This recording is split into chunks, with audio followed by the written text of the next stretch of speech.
Well, drivers are making their way out onto the circuit for Mini 60 final. That is just a few moments away from us. Let's have a look at the class itself. Mini 60 drivers aged 8 to 12 years of age. 33 entries into this weekend. It did go down to 28 at the start, but 16 nationalities being represented this weekend in the category. Superb to see so many drivers again from around the world joining us for this championship. The chassis, the Paralin chassis, the Paralin opportunity been provided by, of course, the Paralin team, have been absolutely fantastic over the course of the opening couple of rounds of the season. TM Engines providing the engines for the drivers with the Mini 360cc 12 brake horsepower. They take a little bit of time to get off the line, but when they get going, trust me, they are mighty quick. 110 kilograms, the minimum weight that these drivers need to achieve with their kart included. Any weight underneath that, they get in a little bit of bother. The tyres that these drivers will be using over the weekend, the Vega M1s, and that's the only tyre they've had to worry about using this weekend. No threat of having to use those Vega WM1s.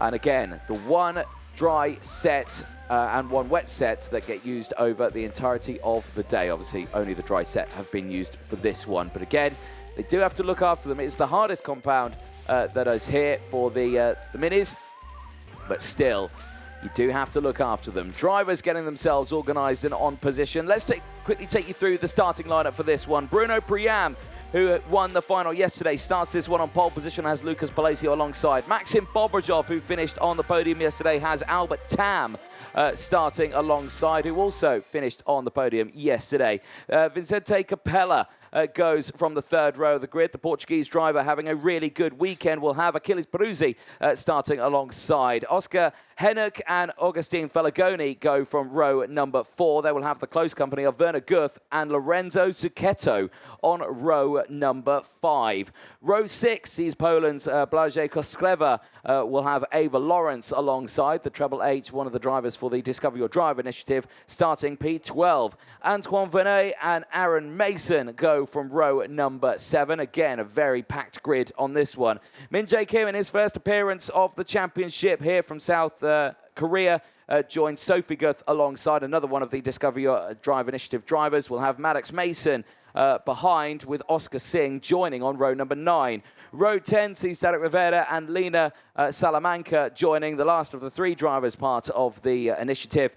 Joining for the F1 Academy teams. They start on row number 10. Theodore Constantinou and Sebastian Kurz round out row number 11. Theodore's first weekend with the championship as well. Juan Garciase and Elias Willier go from row 12 from Jan Gazielik and Alexander Shilo on row number 13. And the 14th row and the final row of the grid sees Koda Singh and Michael Vino starting from the back of the grid in 28th position. Well, all the drivers here have had a very challenging weekend. Brilliant results have come through for all of the drivers. And the qualifying heats today certainly were a very interesting one. Qualifying heat 1 for all the drivers really worked hard for them. But it was Bruno Priam here on your screen who won absolutely everything today. Pole and qualifying heat 1 and 2, all race wins. He's been the favourite going into this final. He's the one that these drivers need to try and beat. Maxim Bobrojov, though, has also been a threat to Bruno Priam. The second qualifying heat that we saw today certainly proved that the racing can be a lot closer in the mini category. If they do bunch up and they do get involved in battles, you do see some really good fights between the grid. And that was put like a threat on to Bruno Priam in this one. It was the first time that he dropped down a little bit in the order. And again, for all the drivers, it was certainly a very interesting one. Lucas Palacio, though, starts this one on the front row of the grid in P2 alongside Bruno Priam. Fantastic results for Lucas Palacio today. Qualifying Heat 1 was a P3, gaining those positions. Qualifying Heat 2 earlier on for Palacio was P2. So again, really strong results there for Lucas Palacio, and we'll see what happens in this race. There, a little further down in the order, was Maddox Mason, who starts this one on the 17th spot of the grid. There is Maxim Bobrojov, second in qualifying, second and fourth in the qualifying heats. Again, really strong results, and this time around, he has probably, I would say, the best starting spot. He's not on pole position, but he's on the inside, and he's only on row 2. And we've always seen the driver who has been in P3 gets up into P2 pretty much nearly straight away. You just need to follow the race leader in towards turn 1, and usually you get away with it. It's all down to Palacio, whether or not he can get alongside. Albert Tam, brilliant recovery after not the best qualifying. Qualified P10 today in the grid, but 4th and a 5th place for him bumps him up to the 2nd row of the grid. The driver who put it on pole position yesterday in time qualifying, yesterday as well in the final, did have a really good result, finished 3rd on the podium, but is looking for a better result than that today. Can he achieve it from that 2nd row of the grid? That is the biggest question that we need to ask ourselves. There, Vicente Capella from Portugal.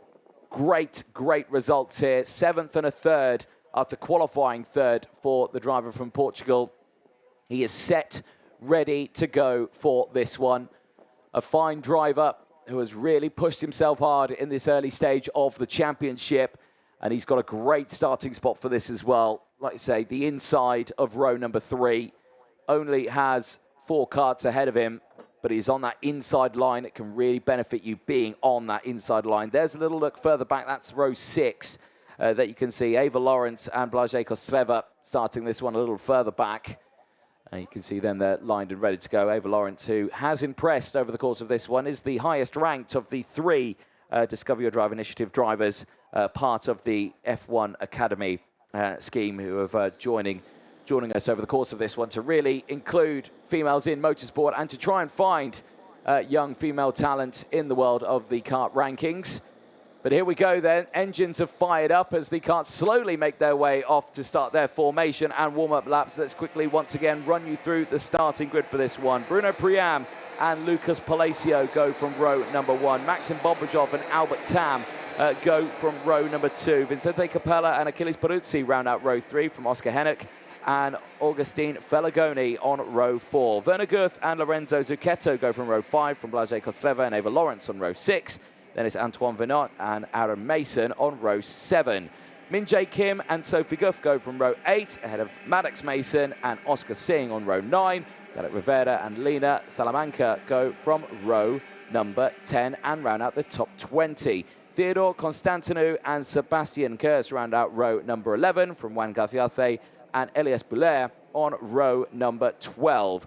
Jan Gajelic and Alexander Shilo go from row 13 from Koda Singh, and Michael Vino on the 28th spot of the grid. There's a look at the virtual championship. Bruno Priam leads that from Albert Tam with 197 points for Tam. Then it's Bobrajov with 155 from Tuchau's 135. Of course, Tuchau not here this weekend, so after this final, he will tumble down just that little bit more in the points. Palacio sits 5th from Perico, Kostreva from Felagoni, and Capella rounding out the top 9 at the moment. He has 72 championship points to his name. So, one of these drivers primed and ready to go for this final. Again, the longest race they will have done this weekend, the same as the final length yesterday.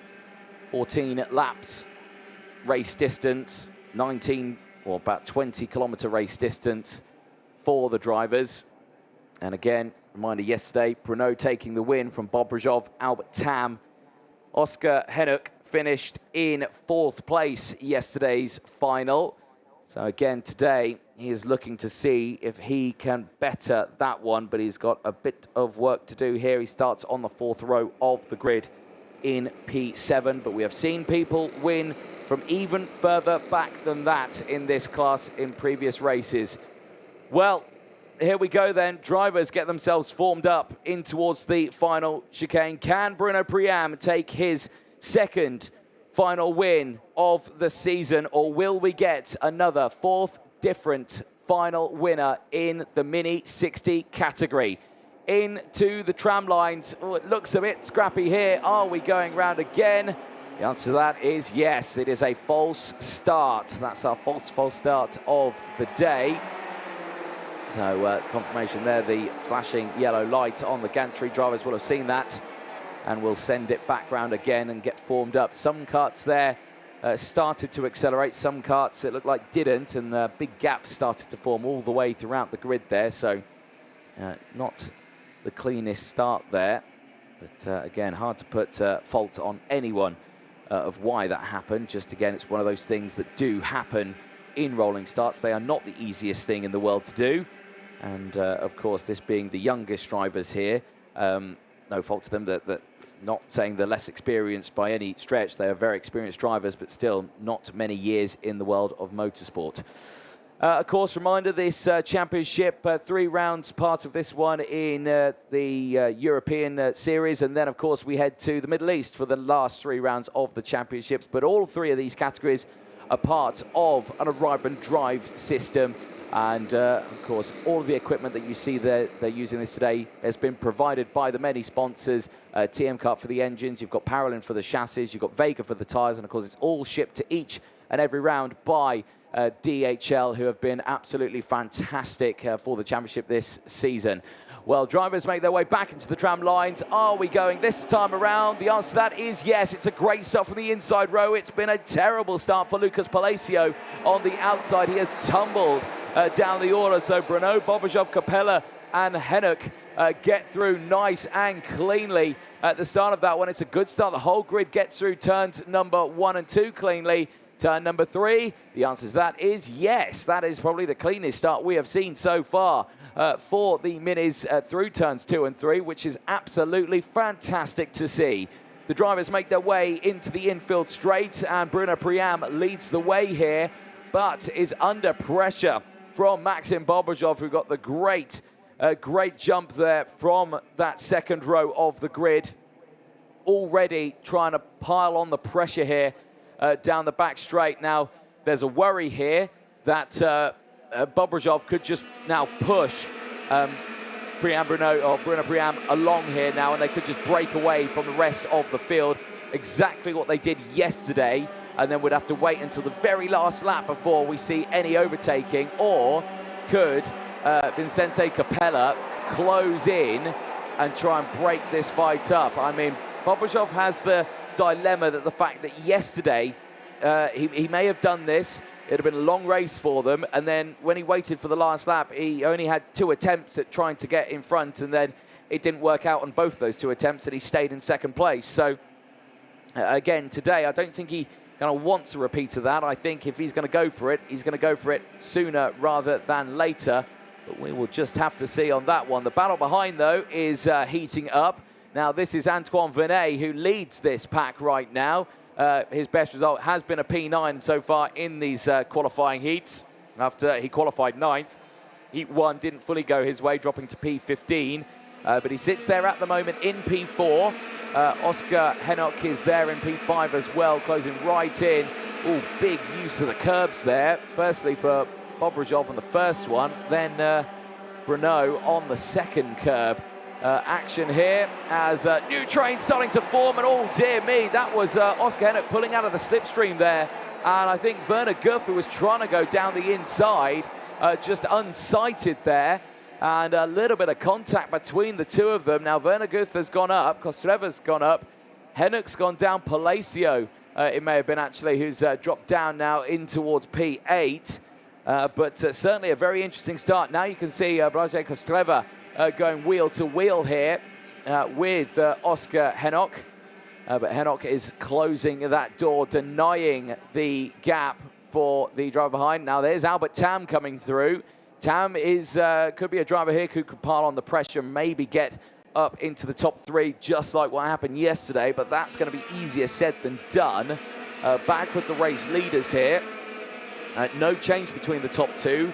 Bobajov deciding he wants to stick with the format of exactly what they did yesterday. Stay line astern, push each other along, open up a gap, and just break away from the rest of the field, and then wait until that very last lap to start going on the attack. But again, I'll reiterate it, it didn't work out fully for Bobajov yesterday. Yes, he stayed there, he had a good gap, he was very close, he didn't break down, he didn't break away, he didn't lose back or anything like that, but he only had the 2 attempts at trying to get past, and both of those attempts, it didn't work out. There was that moment again there in towards turn number 1 And again, well, yeah, just very, very close there for the drivers. Oscar Hennock just sending it to the inside, but unsighted the fact there was another kart there. He was a little further down the order. And you can see here running out a little bit wide there. The 8.24 just getting squeezed back into formation. But a very close race all the way throughout this one. That was Palacio just going through. Oh dear, that's a big, big moment there. A big, big moment indeed. And that is why we see the drivers dropping down the order. That is a big, big shame for Blažej Kostreva. And yeah, getting caught out in that one. He's only dropped down to P7, but he's still at 4 places, so he's still in a good result here. Well, Bruno Priam now with the fastest lap of the race, 104.968. Is opening up the gap to the field behind. There is the gap between second place and third place. Just over 2 seconds now. Bobrojov clear from Vicente Capella. Capella has fallen back into the clutches of Palacio, Venant and Albert Tam. Tam is in a prime position now to try and repeat what he did yesterday as well, as he tries to close up to these two ahead. Renault still leading the virtual championship, another 50 points and the fastest lap of the race. We'll give him a bonus point, bumps him up to 264 championship points. Ahead of Albert Tam's 221. Tam to the inside, and he gets through. Now he's got through 2 positions here. He's got past Capella. Now he's got past Antoine Venat, and now he's trying to close into Palacio, who smacks the curb on the exit of turn at number 4. And Tam, well, just gets invited to go up into P3 now. So Albert Tam, over, well, 1 lap, has gained 3 positions there and has just headed up into the top 3 now. Now, he could, well, have a chance of trying to close in here, but, well, with that group battling there, I don't think they've got enough to close in on these ones. The gap's 2.5 seconds now, but Albert Tam there in 3rd place. We could see a carbon copy podium of what we saw yesterday at this rate. So the way it's going, it is staying like that. No change still between Bruno and Bobrojov. And again, this is to be expected. It's a carbon copy of what they did yesterday. There's the updated gap now between your race leader and Albert Tam, just behind. No change still between these top 2. They stay the same. A little look further back in the field while we keep an eye on these top 2. Any big movers in that one? Well, Antoine Venat, who's gained 8 positions, is doing a really good job of where he is. I mean, yes, okay, he's dropped down to P5 now in that battle. But he's still having a really good race at the moment. Jan Garzelik has gained 9 places. He's up into P16. Again, superb effort from him. Koda Singh up into 20th place. 7 places gained. So they're the biggest movers out on track at the moment. Kostreva, there in P8, has gained 3. But of course, he had that little moment earlier on. He's dropped back a little bit from his original starting spot. Still no change then between the top 2. They stay the same. The gap increasing a little bit there. It's actually come down a little bit, but it is again staying the same. Still 2.4 seconds. Here is that moment a little later on. This is how Capella lost out on P2. You can see there the train, yeah, just all coming through turn number 15 and 16 there. And the train forming. This is then Tam getting through in that earlier stage, getting up into P4, and then it was into the next corner there where there was a slight mistake from Palacio, just clips that apex a little bit too hard at the exit of turn number 4, and unfortunately just released Albert Tam to get up into 3rd place. Tam now is, well, officially he is closing the gap up to the top 2, but it's not at a rate that will cause concern. He is pulling away from the likes of Palacio, Venant, Capella and Peruzzi. But being on your own compared to these 2 here, you won't catch up fully because they've got the tow, they've got the bump draft, they've got everything like that. The gap was 2.4, it crosses the line, so it goes up to 2.6 now. So again, Tam, despite his best efforts of getting up there into P3, I think that's the highest I think he will go, unless of course these 2 start battling a little bit earlier than what they did yesterday. And it brings me back to that point a little bit on that one. Yesterday was, you know, it was a calm race for these two. They've done what they need to do in this sort of category. They would work together. They would open up a battle buffer, as we'd like to call it, and a 2.7 second battle buffer is quite a significant one to have, especially as we're only on lap 9 of 14. And right now, they can open it up even more if they wanted to. Well, they could just, you know, Bobrojov, if he starts battling now, they'll lose that gap quite quickly. But he'll have more attempts at going for the race lead. He's entrusting himself to only wait until this last lap, but it only gives him a couple of attempts, because if we really think about it, you can have an attempt in towards turn 1, but the pace of these drivers, he's there in the slipstream. He hasn't got the outright waft to then get alongside in towards turn 1. It would need to be a mistake from Bruno Priam through that final chicane. And so far this weekend, we've barely seen any mistakes from Bruno Priam. So Bobrojov, if he's hoping for that, I don't think he's going to get that. So that's out of the books in towards turn 1. Maybe down in towards turn number 3, the pinch point of what they go into. And that's probably a highly likely place to do, but that's high risk. The reward is high if you can get it done, but the risk is also high, and the chance of you dropping down the order there is far greater than you gaining that one place. Battle here still kicking off just that little bit of contact there. Tam's dropped back down, actually. Venat has gone back up into 4th place. Palacio's gone back up into 3rd. So while we've been talking about these top two, the battle for 3rd is still raging on, actually. So Palacio's back on the podium here now. So Albert Tam, who was trying to close in earlier on, has failed to do so. We go on to lap 11 now of 14. There's the gap. They're in the same camera shot. They're on the same part of the track, but the gap is just 2.8 seconds now. And Palacio knows that, well, he's got to try and defend this one. I think Tam is trying to get those moves done in the background as well, trying to get through. This is how it happened. And, oh, yeah, just in the infield section of the lap there, just straight down the inside through the likes of turns 5 and 6.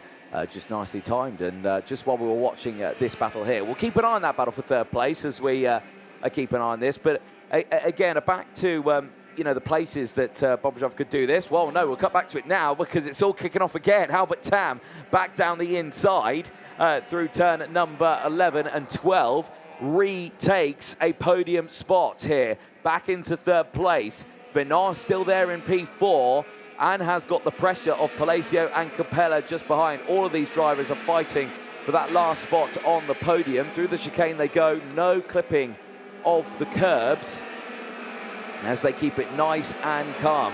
This is the differences between Bruno Priam and Albert Tam, 1st and 3rd at the moment. Well, over the course of this weekend, I wouldn't say they've fully raced each other today. Obviously, 10th for Albert Tam, 1st for Bruno Priam. Of course, yesterday was a different story. They raced each other a lot, so they know how to race each other. But today, they've not really been involved at all with 4th place and 5th place for Albert Tam, who's currently 3rd now and, well, trying to really hold on to 3rd place, actually, at the moment. Is easier said than done. He is still scrapping away with the drivers behind, but they are staying in formation right now. Again, another little look at the updated Virtual Championship. It's staying the same for the top 3, but a change around just in the rest of them. Truchot, of course, dropping down a little bit as he's not here, but Palacio going up, Felagoni going up into 6th as well. So it all changing up a little bit in those fields. Penultimate lap of the race. And again, this is where we're going to start to see maybe Bobrojov go for a move. I think right now is the best time, I think, for Bobrojov to go for the move, because Bruno is not expecting it now, because you can see his racing line. He's not going defensive. He's taking the normal racing line. He's not worried. He's not looking behind him or anything like that. This is the perfect time for Bobrojov to strike. The only thing he would need to do is then he would need to defend it for one long lap. But defending here can be easily done in the mini category if you just position the kart in bang on the right spot. But so far, we're about, well, 80% complete of this lap. And Bobrojov still not going for the move just yet, chasing Bruno Priam into the final chicane then, and is this going to be a move for the lead? Yes, it is, down the inside right now. That is the vital moment here. They've got the gap, 2.6 seconds is the gap between themselves and third place as they go on to this final lap. Now Albert Tam's there, clear in third place. To the outside goes Bruno Priam, round the outside for Bruno Priam, and that's an absolutely outrageous move for the Belgian. Brilliantly controlled, and what commitment that was. Even Bobrojov, I think, is going to be impressed with that one. Round the outside at turn number 1. Superb stuff from Bruno Priam. Back onto the infield straight they go. There is still overtaking opportunities available here to Bobrojov. Bruno goes defensive here in towards turn 11. Ooh, Bobrojov just clips the curb there. That won't help him out there. He won't get the momentum to get alongside. He stays right behind as they go into the back straight then for the final time. Checks over the shoulder. Keep an eye. Albert Tam closing in. Gap 1.6, but it's down to these two here. Bobrojov again. He's going to find the way to the inside. Switches to the outside. He throws the dummy. He gets alongside. He hits the curb. It's over for Bobrojov, but it's the win for Bruno Priam across the line. He becomes the first back-to-back final winner in the Mini 60 category. Bruno Priam for Belgium is on top here at Valencia. Maximum points for him today. A superb effort. That is maximum points, in fact, across the weekend. Maximum points in the qualifying heats yesterday. The win in the final yesterday, plus the extra fastest lap points. Maximum points today in the qualifying heats, and now the win in the final. He doesn't get the fastest lap point, but he still gets a good chunk of points right now. He leads that championship by just 29 points now ahead of the rest of the field. Very, very close in that championship though still. But Bruno Priam takes the win, and that makes him the first driver in the Mini 60 to take a back-to-back win. Bruno Priam ahead of Maxim Bobrojov. Albert Tam finishes in third place. A carbon copy podium of what we saw yesterday, but brilliantly done by the top 3 drivers. There's a look at the rest of the classifications. Antoine Vernet finishes in 4th place from Vincent Capella. Lucas Palacio from Achilles Peruzzi, then Felagoni from Kostreva. Henok finishes just behind there, Kostreva in P10, but rounds out the top 10. Werner Guth ahead of Zucchetto. Then it's Oscar Singh from Ava Lawrence. Sophie Guth, after getting 1 place, finishes in the top 15 ahead of Aaron Mason. Derek Rivera from Min Jae Kim. Then it is Jan Garjalek from Koda Singh. Sebastian Chris from Alexander Shilo, who finishes just a little further down in the order, but gaining 4 positions in that race. Elias Boulier from Maddox Mason. Garcia Say from Constantinu. Vino from Salamanca, who rounds out the 28 kart grid. There, though, on your screen, your race winner, Bruno Priam. I'm sure will be absolutely delighted with that one. Takes the lead of the championship as we head to the last round of the championship in the European stage of the weekend. Franciacorta next. But here at Valencia, let's have a look at the highlights. Bruno Priam at the start of that race, breaking away. Well-timed, well-executed, just no drum for him at the start of that one. Breaks away at the start of that race. The rest of the field, though, from the inside line, Bobrojov, Capella, all good start as well. Oscar Henok as well, getting up into a good starting spot there, P4, as he made his way through. Then the likes of the outside line, Palacio, Tam, Peruzzi, they all started to close back in here now. Rajay Kostreva, who started this one on the 11th spot of the grid, had a fantastic start to his race, really making his way through the field. It would all go to blows a little bit later on, though, as they all started scrapping away for position. Palacio back down the inside, wheel to wheel there. Henok getting through as well. It'll be a little later on in the lap. You would see there a little bit of the contact as Tam would go through. And nicely conditioned for Albert Tam on this one. Great starting spot for him in this final. P4 really, again, struggled at the start of this one. There was another angle of it there in the contact. And, yeah, that's how, unfortunately, it went wrong for 2 of the drivers. And clearly very, very upset there was the 842. So not happy at all for Juan Garciase, which is why he tumbled down, I think, the order just that little bit. Tam to the inside here at turn number 1 would get up into 4th place. It was then just the likes of getting past Palacio, who we would manage to get it done later on. But again, it all chopped and changed once more later on in the race, which means there was no chance of them catching the top 2. That gap had opened up to nearly 3 seconds. But Tam again fighting back in that sort of stage, getting it back down the inside here in towards turn at number 11. Just straight down the inside, wasting no time whatsoever, getting back into that 3rd place spot despite the best efforts from Antoine Venant. This battle here, though, the first change for the lead in towards the final chicane, superb from Maxim Bobrojov, but the retaliation here on the final lap from Bruno Priam was second to none. Round the outside at turn number 1 is a move that is absolutely outrageously good, but I mean, so perfectly timed there for Bruno Priam, and all the way to the end, despite the best efforts, a clip of that curb, signed the contract for Bruno Priam. He crossed the line, the race winner, and became the first back-to-back winner in the Mini 60 category here at round 2 for the Champions of the Future Academy program.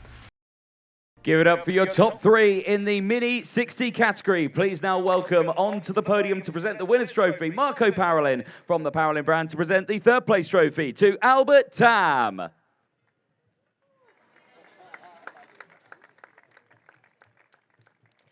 The 2nd place trophy presented to Maxim Bobrojov.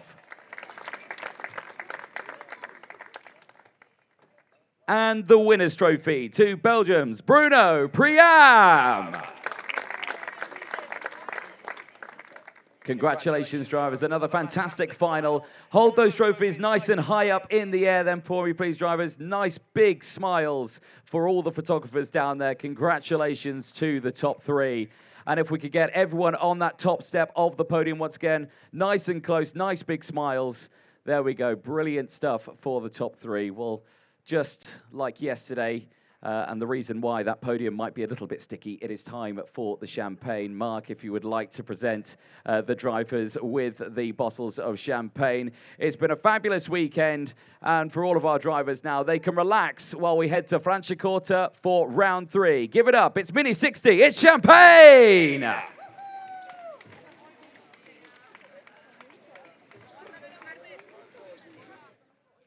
Well, congratulations to our top 3. Let's jump in. One, they've finished. I'm not going to get involved in that one. Bruno, no, don't you dare, Maxim. Right, Bruno, let's quickly jump in. I'll jump this side of you. Again, fantastic final. Two wins there, back-to-back, both on Saturday and Sunday. Congratulations. Bah, j'étais très contente de gagner les 2 manches et après, bah, essayer de faire mieux pour les autres manches. Yeah. Well, merci beaucoup. Congratulations. Well done. Give it up, ladies and gentlemen, for your top 3 in Mini 60.